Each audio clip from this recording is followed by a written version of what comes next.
우리 사랑하는 성도 여러분, 지난 일주일 동안 평안하셨습니까? 날씨가 이제 완전히 가을 날씨인 것 같습니다. 굉장히 아침 저녁으로 쌀쌀하고 춥습니다. 오늘 이 안식일 주님의 성전을 찾아오신 여러분 모두에게 하나님의 넘치는 축복이 여러분에게 함께 하시기를 주의 이름으로 축원합니다.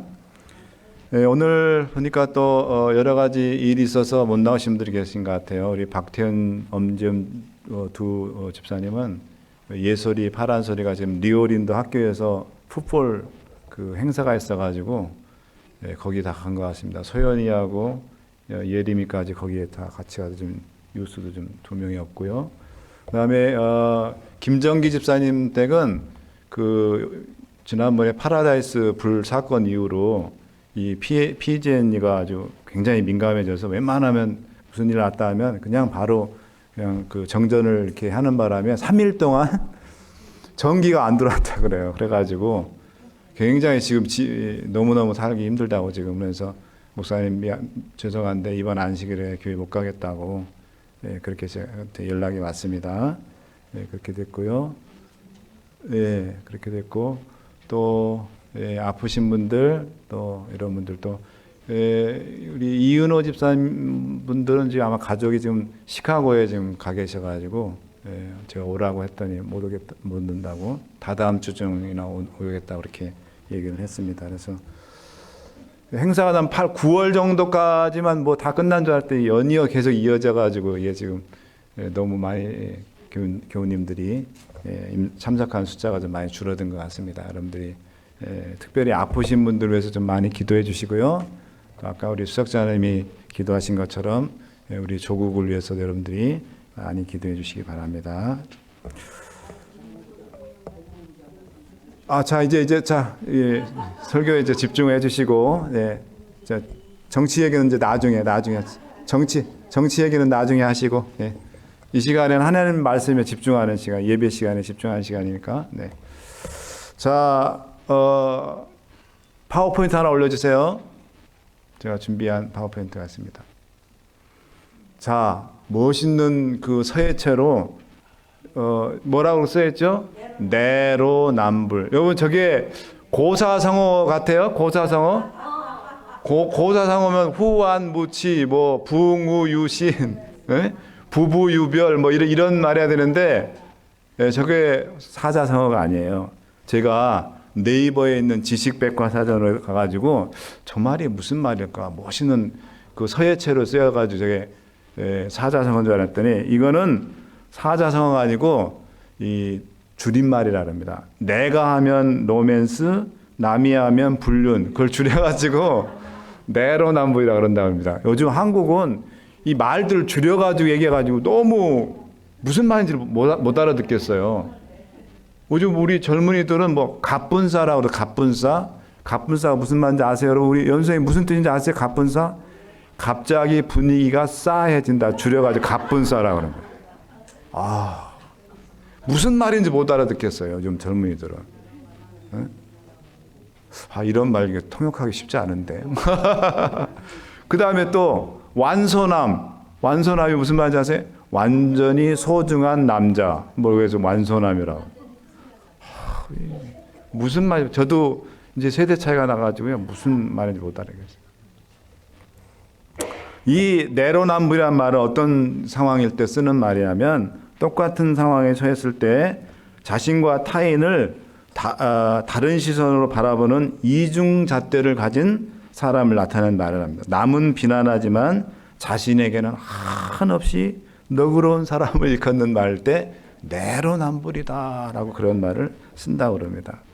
자, 오늘 이런 이 말과 관련된 말씀이 있습니다. 우리 다 같이 하나님의 말씀 마태복음 7장 1절부터 5절까지 있는 말씀을 함께 보도록 하겠습니다. 마태복음 7장 1절부터 5절까지 있는 말씀입니다. 비판을 받지 아니하려거든 비판하지 말라. 너희의 비판하는 그 비판으로 너희가 비판을 받을 것이요 너희의 헤아리는 그 헤아림으로 너희가 헤아림을 받을 것이니라. 어찌하여 형제의 눈 속에 있는 티는 보고 내 눈 속에 있는 들보는 깨닫지 못하느냐, 보지 못하느냐. 보라, 내 눈 속에 들보가 있는데 어찌하여 형제에게 말하기를 나로 내 눈 속에 있는 티를 빼게 하라 하겠느냐. 외식하는 자여, 먼저 내 눈 속에서 들보를 빼어라. 그 후에야 밝히 보고 형제의 눈 속에서 티를 빼리라. 오늘 이 본문은요, 예수님께서 하신 산상수훈의 마지막 장인 7장의 첫 부분에 나오는 그런 내용인데요. 특별히 비난과 비판하는 문제를 다루고 있습니다. 먼저 1절을 보면은 비판을 받지 아니하거든 비판하지 말라 하면서 예수님께서 강한 어조로 비판하지 말라고 그렇게 권면을 하고 계십니다. 자, 그러면 왜 예수님께서 맨 먼저 비판하지 말라고 하셨는지 그 이유를 한번 살펴보도록 하겠습니다. 첫 번째로 이 비판은 연합을 깨고 갈등과 분열을 일으키기 때문에 예수님께서 제일 먼저 비판하지 말라고 그랬어요. 여러분, 이 1절에 등장하는 비판하지 말라 할 때 이 비판이란 이 뜻이 무슨 뜻이냐면요, 이 비판이란 말의 원어가 뭐냐면 크리노라는 말이에요. 크리노. 근데 이 크리노의 원래적인 의미가 무슨 뜻이냐면 separate. separate이라는 뜻이 무슨 뜻이에요? 우리 유수들 separate이 무슨 뜻이에요? 우리의 사랑이. 예, 갈라지다, 떨어져 나가다, 그런 뜻이죠. 그죠? 그 다음에 또 이 크리노의 뜻이 무슨 뜻이냐면 put asunder. put asunder. th, the가 아니고 그냥 s. put asunder. 무슨 뜻이냐면 뿔뿔이 흩어지다, 그런 뜻이에요. 이 비판하지 말라 할 때 이 비판의 뜻이 무슨 뜻이 있다고요? 갈라지다, 나누어지다, 뿔뿔이 흩어지다, 그런 뜻을 가지고 있습니다. 그러니까 이 하나됨을 나누고 찢어지게 만들고 갈등하게 만든다는 게 무슨 말이에요? 비판이라는 거예요. 비판. 비난이라는 말이에요. 비난. 예, 한국에 아주 이 성도 간에 넘치는 사랑으로 연합해서 부흥성장한 아주 한 큰 교회가 있었어요. 대형 교회가 있었어요. 처음에는 이 교회가 보잘것없는 교회로 시작했어요. 고등학교 강당을 빌려서 예배를 드리고 있었는데 교회가 없어가지고 고등학교 강당을 빌려서 그렇게 예배를 드리고 있었습니다. 그런데 너무 분위기가 좋고 사랑으로 이렇게 연합하고 따뜻한 교회니까 소문이 나가지고 새신자가 날로 늘어서 이제 강당이 비좁아가지고 이 교인들을 다 수용할 수 없을 정도로 그렇게 됐습니다. 그래서 이제 교회에서 교회 건축의 필요성을 느껴가지고 이제 건축위원회를 만들고 그 다음에 이제 땅을 사고 이제 새 성전을 짓기 시작했습니다. 1년 만에 이제 건물을 다 완성하고 이제 안에 인테리어를 이제 하게 됐어요. 근데 이제 마지막 다 됐는데 음향 시설도 다 되고 뭐 다 싹 다 됐는데 이 바닥을 본당의 이 바닥, 이 단상 바닥을 이 카펫으로 우리가 싹 단장을 하자. 우리가 한국에서 좀 앞서가는 그런 교회가 됐으면 좋겠다. 그런 의견이 나와서 이제 건축위원회에서 회의를 했습니다. 그러면 이제 일단은 뭐를 깔자, 이제 카펫을 깔자 그랬으니까 뭘 결정해야죠? 카펫의 색깔을 결정해야 돼요. 그죠? 색깔을 결정을 했는데 여기서 이제 사단이 난 거예요. 의견이 막 분분한 겁니다. 어떤 사람은 전부 빨간색으로 하자. 빨간색 카펫으로 하자. 또 어떤 사람은 아니다. 우리 교회처럼 이렇게 청중들이 앉아있는, 교우님들이 앉아있는 이곳은 이런 어떤 무난한 색깔로 하고 단상은 빨간색으로 하자. 이런 또 의견이 나왔어요. 또 어떤 건축위원은 아니다. 왜 단상을 그렇게 튀게 그렇게 빨간색으로 하느냐. 다 똑같이 무난하게 천궁석하고 똑같이 맞춰서 해야 안정되고 무난하지 않겠느냐. 근데 그 건축위원 다 제마다 이 카펫 이거 하는 걸로 색깔을 하는 걸로 막 서로 자기가 주장하는 색깔을 굽히지를 않는 거예요. 그러다 결국에는 언성을 높이고 싸움이 벌어졌고 결국에는 누군가 신고해서 경찰까지 출동하는 일이 있었어요. 그래서 감정이 서로 상해져. 우리 한국 사람들은 감정적인 민족이에요. 논리적으로 옳고 그름을 따지는 민족이 아니라 일단 내 감정이 상하고 기분이 나쁘면 옳은 것도 틀렸다고 하는 사람들이 우리 한국 사람들이에요. 내 기분을 굉장히 감정을 중요하시 하는 게 우리 민족이거든요. 우리 한국 사람들이에요. 그래서 계속 서로 그냥 비난하고 비판하고 서로 그렇게 하다가 끝내 성전 인테리어 작업을 못 끝내고 교회가 네 파로 나눠졌다 그래요. 네 파로. 아름다운 그 교회가 카페 하나 그 색깔이 뭔데 말이야. 그거 하나 가지고 싸워가지고 결국은 작업도 못 끝내고 교회가 네 파로 갈라졌다는 겁니다. 여러분, 그렇기 때문에 예수님께서는 처음에 비판하지 말라, 비난하지 말라 그런 거예요. 비판과 비난은 연합과 화합과 하나됨을 깨뜨리고 나누고 분열하는 게 바로 이 비난과 비판이기 때문에. 그 다음에 두 번째로 비난과 비판은 누구로부터 시작됐을까요? 사단으로부터 시작되었어요. 하나님께로부터 시작된 게 아니에요. 그래서 우리가 누군가를 비난하고 비판을 하는 그 순간 우리 또 누구의 백성이 되는 겁니까? 하나님의 백성이 아니라 사단의 백성이 되는 거예요. 계시록 12장 10절에 있는 말씀을 보도록 하겠습니다. 계시록 12장 10절 보겠습니다.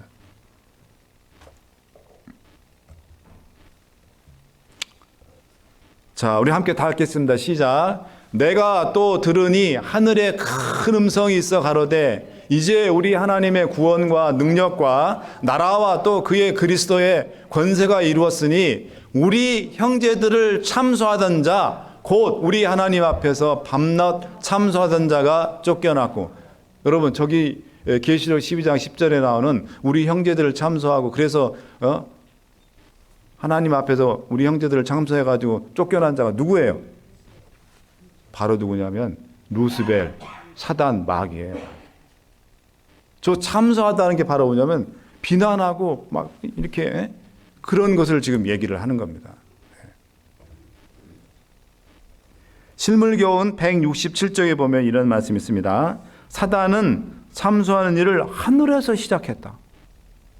하늘에서부터 이 마귀가 하나님을 따르는 천사들을 비난하고 비판하는 일을 마귀가 시작했다는 거예요.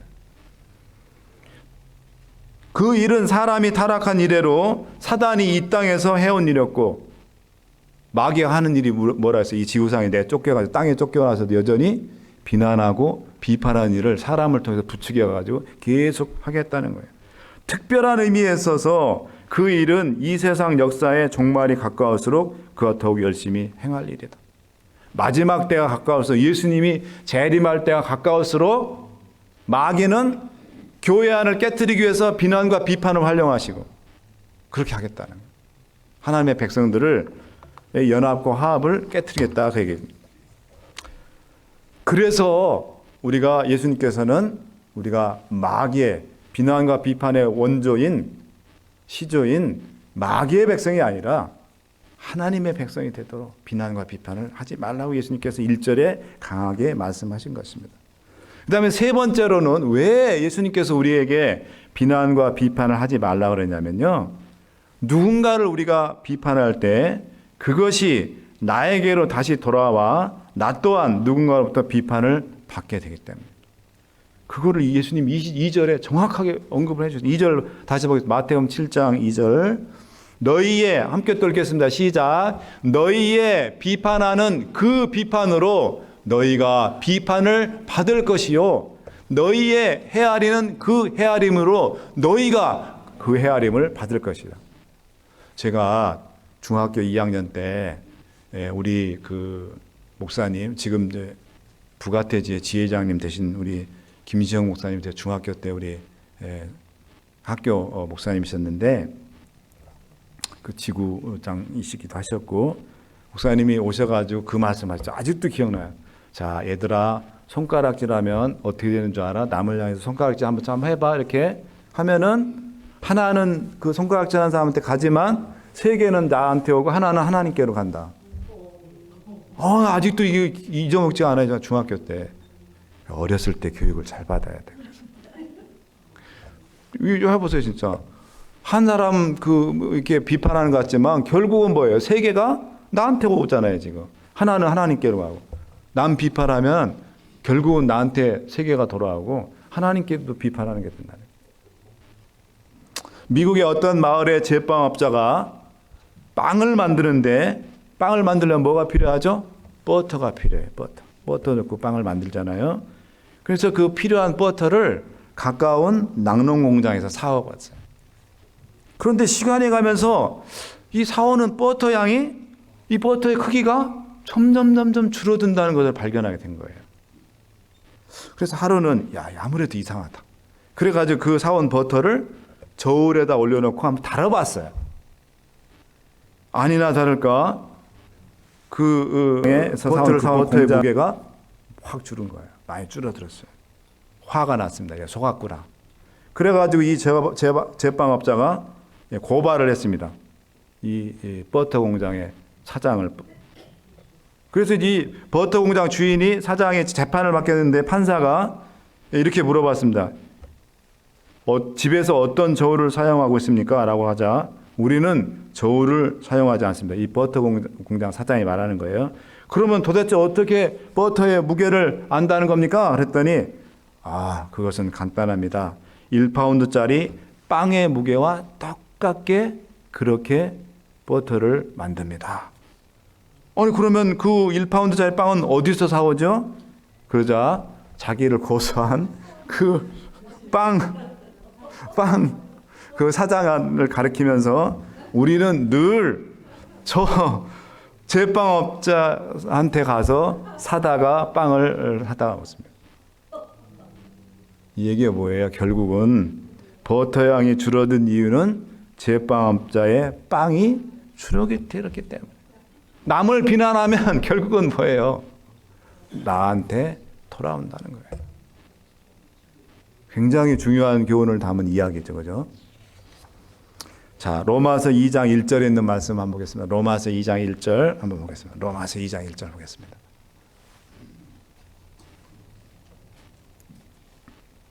우리 함께 같이 읽겠습니다. 시작. 그러므로 남을 판단하는 사람아, 물론 누구든지 내가 핑계치 못할 것은 남을 판단하는 것으로 내가 너를 정죄함이니 판단하는 내가 같은 일을 행함이니라. 사랑하는 여러분, 내가 뱉은 비난과 비방이 언젠가는 다시 나에게로 돌아온다는 사실을 꼭 기억하시기를 간절히 바랍니다. 자, 그러면 이제는 우리가 이제 예수님 비판하지 말라 했으니까 우리가 이제 비판하지 않으려면 어떻게 해야 될까요? 그걸 여러분에게 말씀을 드리겠습니다. 첫 번째로 내 입장에서 보지 말고 다른 사람, 즉 상대방의 입장에서 생각하고 상대방을 보라는 얘기입니다. 보는 게 중요해요. 보는 게. 자, 마태복음 6장 22절 23절 이 보는 것의 중요성을 굉장히 강조를 하고 있습니다. 눈은 마태복음 6장 22절 23절 눈은 몸의 등불이니 맞습니까? 왜? 우리 몸의 등불이 눈이에요. 눈. 그러므로 내 눈이 성하면 온 몸이 밝을 것이요 눈이 나쁘면 온 몸이 어두울 것이니 그러므로 내게 있는 빛이 어두우면 그 어둠이 얼마나 하겠느냐. 이 얘기는 우리의 눈, 왜요? 우리는 본 곳으로 판단하기 때문에 우리가 어떤 눈을 갖느냐 이게 굉장히 중요하다는 말씀이에요. 지금 어떤 시각을 가지고 바라봐야 에 대해서 예수님께서 하신 말씀이에요. 한 번은 어떤 부인이 아파트에 살고 있었습니다. 이 부인이 미국에서 있었던 일이에요. 낮에 좀 한가할 때는 이 아파트의 응접실에 나와서 커피도 마시고 신문도 보면서 시간을 보내는데 자연스럽게 건너편 집에 있는 응접실로 시선이 자주 갔습니다. 왜냐하면 이 아파트 골목을 사이에 두고 이 아파트 맞은편에 아파트가 또 있었는데 그 맞은편 아파트에 응접실이 그대로 보였다는 거예요. 근데 그 건너집에, 그 건너편 아파트에 있는 그 집에 응접실에도 아주 고상하게 생긴 부인이 가끔 응접실에 나와서 바느질도 하고 또 책을 읽기도 그렇게 했습니다. 뭐 서로 만나서 대화를 한 일은 없어도 서로 멀리 쳐다보는 그런 사이가 된 거예요. 어느 날 이 부인이 그동안 늘 반대편을 건너다보던 이 부인이 응접실에 나와서 무심결에 건너편에 있는 부인을 바라보았는데 그날따라 부인이 흐릿하게 잘 안 보였어요. 전처럼 선명하게 보이지 않는 거예요. 그 건너편 그 집이. 그래서 자기도 모르게 대뜸 입에서 무슨 말이 나오냐, 원참 세상에 창문 좀 제대로 잘 닦고 책을 읽던지 바느질을 하지 저렇게 게을러서 책만 읽으면 뭐해? 그러면서 자기 입에서 그 말이 툭 튀어나온 겁니다. 한 2주쯤 지났어요. 따뜻한 봄날이었기 때문에 우리 부인이 봄 대청소를 했습니다. 유리창들을 깨끗이 닦고 집안의 구석구석에 있는 쓰레기들 다 치우고 다음 주 일요일에 우리 교회도 이런 일을 합니다. 대청소. 그래서 제가 이 이야기를 같이 드리는 거예요. 다음 일요일 날 가을맞이 대청소를 우리가 합니다. 한 분도 빠짐없이 다 오시기 바랍니다. 그래서 이제 쓰레기들 치우고 그래서 하루 종일 열심히 그냥 삐까뻔쩍하게 그렇게 청소를 깨끗이 했어요. 그래서 이제 오후 늦게 청소를 다 끝내고 기분 좋은 그런 마음으로 피곤하지만 몸을 입고 이제 커피 한 잔을 딱 응접실에 와서 의자에 딱 앉았습니다. 자기도 모르게 딱 반대편 건너편 집을 보게 됐어요. 전에는 그렇게 불투명하게 뿌옇게 안 보이는데 근데 이상하게 건너집이 너무 깨끗하게 눈에 확 들어오는 거예요. 그 순간 머릿속을 스쳐가는 생각이 있습니다. 저 부인이 창문을 닦자 해서 잘 보이지 않는구나 투덜거리는데 오늘 보니까 내가 내 창문을 제대로 안 닦아서 그런 일이 벌어졌구나. 얼굴이 막 화끈거리고 그동안 내가 참 바보였네. 아이고 하면서 자기 스스로를 그렇게 자책을 했다는 그런 이야기가 있습니다. 마태복음 7장 3절 4절입니다. 어찌하여 형제의 눈 속에 있는 티는 보고 내 속에 있는 들보는 깨닫지 못하느냐. 보라, 내 속에 들어있는 들보가 있는데 어찌하여 형제에게 말하기를 나로 내 속에 있는 티를 빼라 하겠느냐. 여기서 보면 티하고 자기 눈 속에 뭡니까? 형제 상대방의 눈 속에 있는 건 티이고 근데 내 눈 속에는 들보 있는데 너 왜 내 들보 있는 거 깨닫지 못해? 이렇게 해서 뭐 느낌 확 안 오잖아요. 제 영어 성경을 봤어요.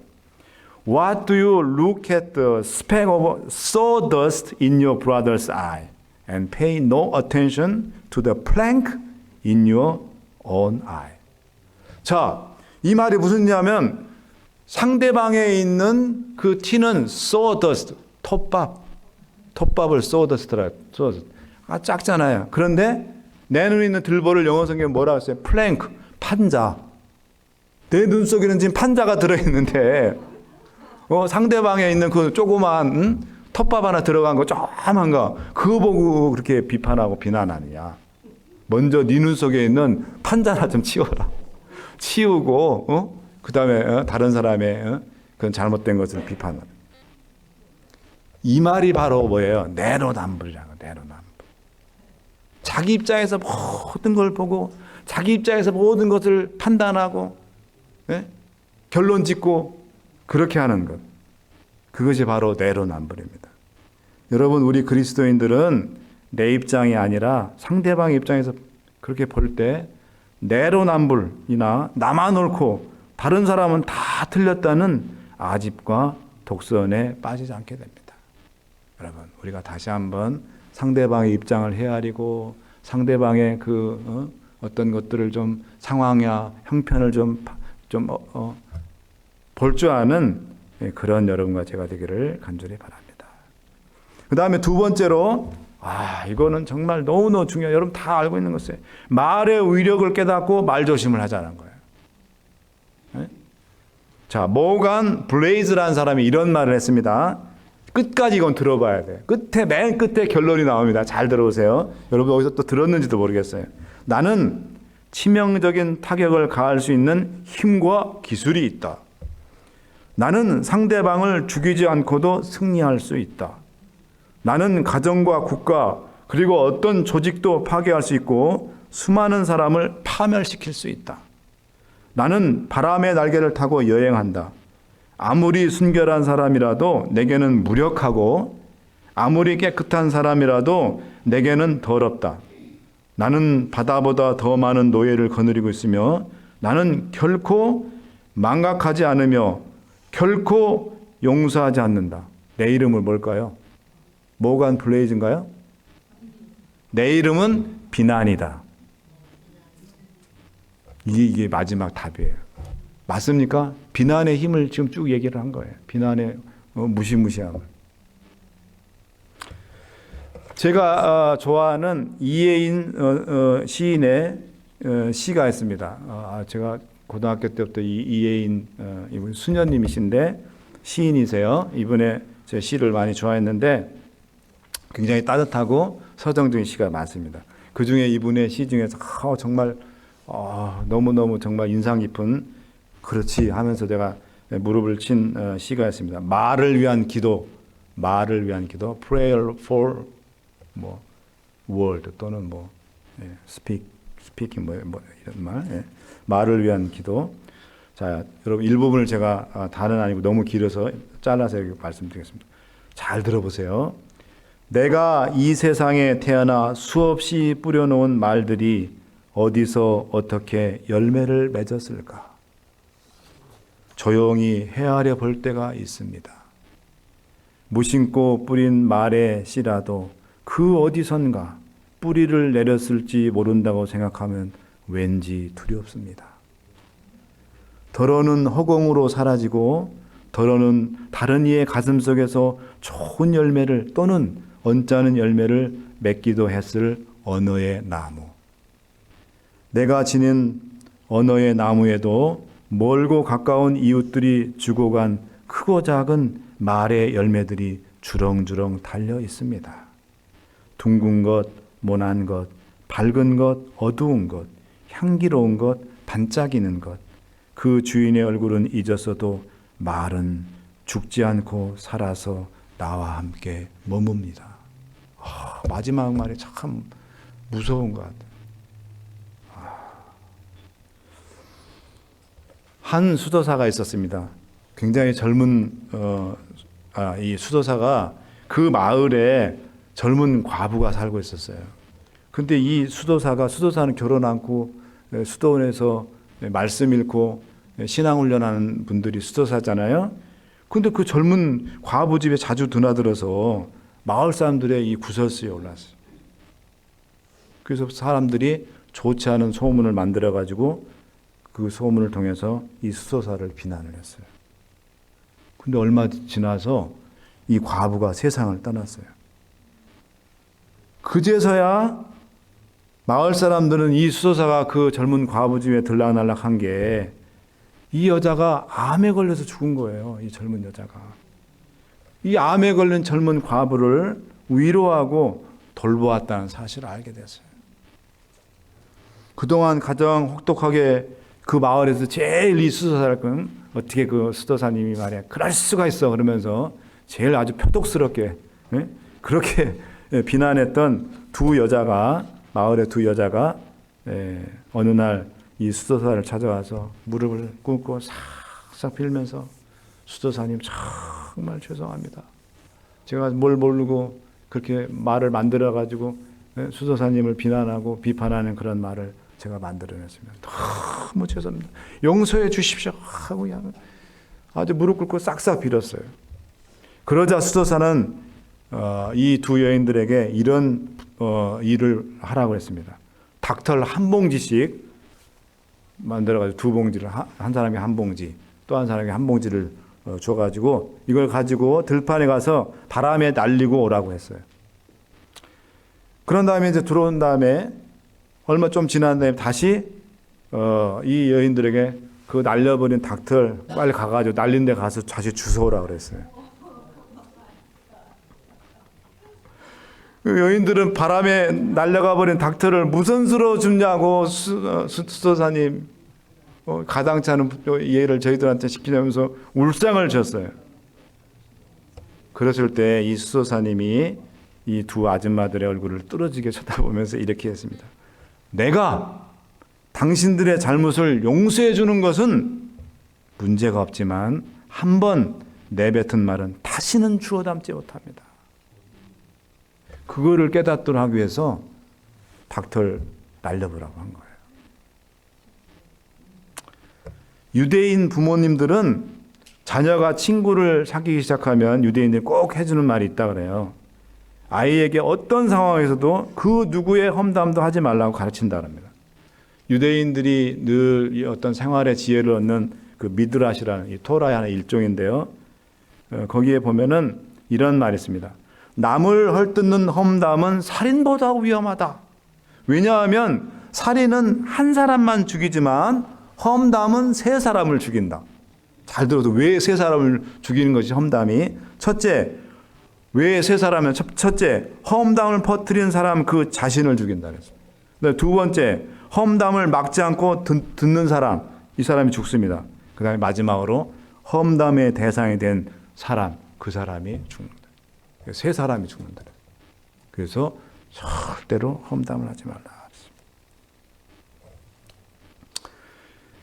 이런 말을 들으니까 무섭죠, 그죠? 험담하고 비난하고 비판하는 게 얼마나 무섭다는 것을 이걸 알면 우리가 험담할 수가 없죠. 한번 여러분들이 근데 우리의 본능은 남을 비난하고 칭찬하고 이렇게 하기보다는 이게 비난하고 비판하고 뭐 좀 안 좋은 말 하기가 쉬워요. 이게 우리 본성이에요. 저도 그래요. 뭐 여러분 뭐 저라고 뭐 목사랑 똑같습니다. 그런데 여러분 우리가 비난이나 비판 오늘 예수님이 말씀하셨잖아요. 험담하지 마. 오늘 들은 말을 여러분 생각하시면서 한 번쯤 이렇게 비난 남말하기 우리 좋아하잖아요. 그럴 때 입에 재갈을 한번 물리시라는 거예요. 이 말을 듣고 내가 한번 하는 이 비난과 비판이 몇 명을 죽인다고요? 3명을 죽인. 내가 살인자가 되는구나. 네, 마지막 세 번째로 우리가 비난과 비판과 험담을 하지 않으려면은 이 생각을 우리가 늘 해야 돼요. 판단자는 비난과 비판은 우리가 판단자가 돼서 남 잘못했고 막 이렇게 하는 거잖아요. 판단자는 오직 하나님뿐이라는 것을 기억하자는 거예요. 야고보서 4장 11절 12절 한번 보겠습니다. 야고보서 4장 11절 12절 함께 보겠습니다. 형제들아, 야고보서 4장 11절 12절 형제들아 피차에 비방하지 말라. 형제를 비방하는 자나 형제를 판단하는 자는 곧 율법을 비방하고 율법을 판단하는 것이라. 내가 만일 율법을 판단하면 율법의 준행자가 아니요 재판자로다. 12절이 중요합니다.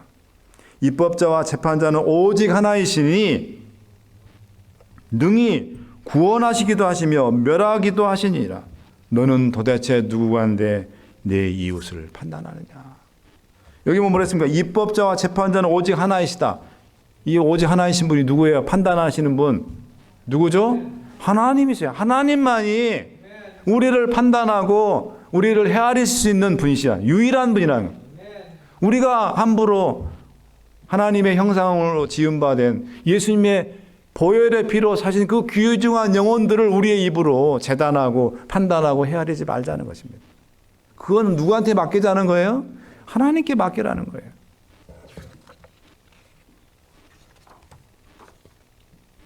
왜 오직 하나님께서만이 판단할 수 있습니까? 시편 119편 137편 보겠습니다. 시편 119편 137편 이 말씀 우리 함께 읽겠습니다. 119편 137절 자 함께 읽겠습니다. 시작. 여호와여 주는 의로우시고 주의 판단은 정직하시나이다. 왜 하나님만이 판단자 되셨어요? 여러분 우리는 아무리 우리가 성화되고 뭐 변화됐다 하지만 우리는 여전히 뭐예요? 부족한 사람이고 우리는 여전히 뭐예요? 그릇된 사람들이에요. 그런데 오직 누구만이? 오직 하나님만은 의로우시고 정직하신 분이시기 때문에 그렇기 때문에 우리가 우리의 모든 판단과 헤아림과 그런 것들을 다 누구한테 맡기자? 하나님께 맡기자. 그분이 판단하시거든요. 왜? 의로우시고 정직하신 하나님이시다. 자, 우리를 하나님의 백성을 가리켜서 우리가 이제 천국에 가서 다 살 그런 하나님의 백성들이잖아요. 예, 그런 우리들을 가리켜서 시편 15편 1절로 3절 이제 결론을 제가 여러분에게 말씀드리겠습니다. 시편 15편 1절로 3절에 있는 말씀을 보겠습니다. 여호와여 주의 장막에 유할 자 누구오며 주의 성산에 거할 자 누구옵니까? 주의 성산에 거할 자가 누구요? 우리들이죠. 우리들 주의 장막 주님과 함께 영원히 살 그 하늘 집 그 집에 거할 자가 우리잖아요. 주의 성산에 거할 자 주님과 함께 살 자의 특징을 이제 2절부터 나왔습니다. 보겠습니다. 2절 정직하게 행하며 공의를 일삼으며 그 마음에 진실을 말하며 3절 그 혀로 참소치 아니하고 그 벗에게 행악지 아니하며 그 이웃을 해방치 아니하며 저는 이 3절에 특별히 그 혀로 뭐하지 않는 자? 참소하지 아니하는 자 하나님의 성산에 거하는 자 이거를 계시록은 하나님의 인을 받은 자예요. 하나님의 인을 받은 자의 특징이에요. 이게 거기 보면 거짓말하지 않는 자라는 데가 있지만 여기서는 뭐라 했어요? 그 혀로 다른 사람을 참소하지 않는 자. 이게 참소라는 말이 이게 한문인데 어려워요. 근데 영어 성경에 보니까 킹 제임스 성경에 보니까 너무너무 정확하게 나와 있어요. He that backbite, not with his tongue.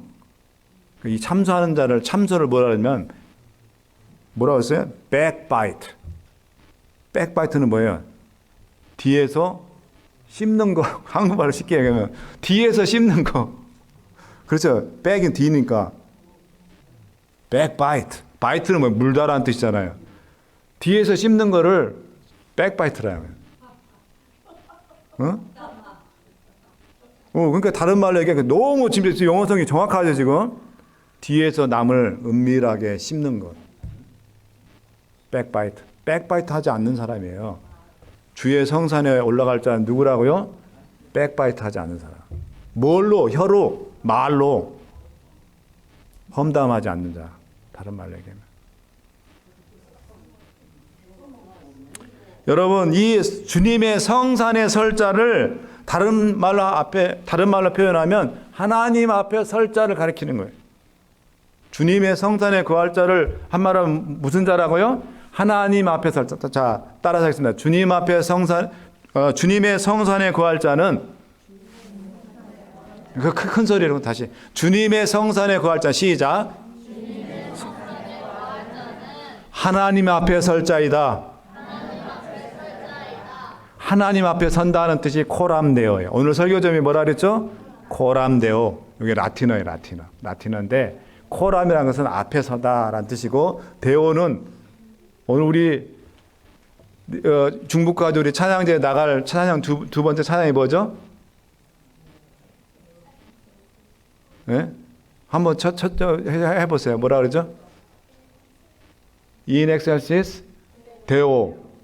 데오가 그 하나님이에요. 여기 나오는 게 코람 데오. 데오가 하나님이라는 뜻이거든요. 하나님 앞에서라는 뜻이에요. 하나님 앞에 설 자의 특징이 코람 데오 하는 자들의 특징이 바로 뭐예요? 혀로 참소하지 않는 자. 그 혀로 참소하지 않는 자들. 말로 남을 비방하거나 비판하거나 험담하지 않는 자들. 그 자들이 바로 주의 성산에 설 자, 하나님 앞에 설 자입니다. 오늘 우리가 하나님의 말씀으로 마태복음 7장 1절부터 5절에 있는 귀한 말씀을 여러분들이 들었습니다. 우리 모두가 남을 비난하고 비방하고 험담해서 죽이고 나도 죽는 그런 어리석은 사람이 아니라 주님의 말로 다른 사람들을 위로하고 격려하고 그래서 우리가 하나 되고 또 사랑을 나누고 또 힘든 사람을 다시 그 따뜻한 말로 일으켜 세워서 사람을 살리는 그런 하나님의 성도, 하나님 앞에 선 그런 여러분과 제가 되기를 바라면서 말씀을 마치겠습니다. 감사하신 아버지 하나님, 오늘 마태복음 7장 1절부터 5절에 있는 말씀을 통하여 비난과 비판함에 대한 교훈을 저희들에게 허락하여 주셔서 감사합니다. 비난과 비판의 그 무시무시한 결과 또 영향력도 저희들이 알게 됐고, 저희들은 하나님의 백성은 비난과 비판을 하지 않는 것이 아니라 늘 다른 사람을 칭찬하고 다른 사람을 용기 주고 다른 사람을 사랑할 수 있는 사랑의 말을 해야 된다는 것을 저희들 다시 한번 깨닫게 됩니다. 우리들의 말을 통하여 많은 사람들이 예수를 경험하고 예수를 보고 또 예수의 사람이 되게 만들 수 있는 그런 저희들의 말과 또 행동이 되게 하여 주시옵소서. 주님, 오늘 이 시간 그렇게 살기로 결심한 이 자리에 머리 숙인 주의 백성들과 또 오늘 여러 가지 이유 때문에 나오지 못한 주님의 백성들을 위해 하나님의 다음 없는 은혜와 예수 그리스도의 구원하신 사랑과 성령 하나님의 감동 감화심이 이제 새로운 한 주를 또 살게 될 우리 사랑하는 백성들의 이제로부터 영원히 함께해 주시기를 예수님의 귀하신 이름으로 축원하옵나이다. 아멘.